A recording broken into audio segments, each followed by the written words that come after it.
Kattalarimiz biladi buni. Birodalar, bu Sahih Buxoriyda kelgan hadis ekan bu.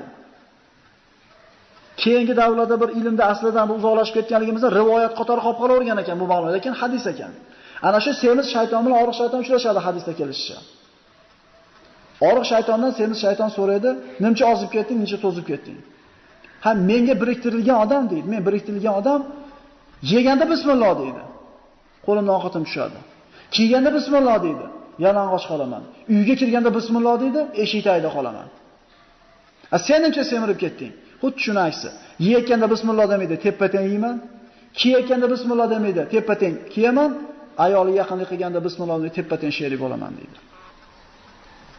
Demak, birodarlar, bismillah eng kamida. Bismillahirrohmanirrohim deyishga charchayotgan bo'lsa, eng kam qisqasi bismillah. O'zi har bitta o'rinda sunnat bo'lgan ma'sur duolar bor. O'sha yaqinlik qilayotganda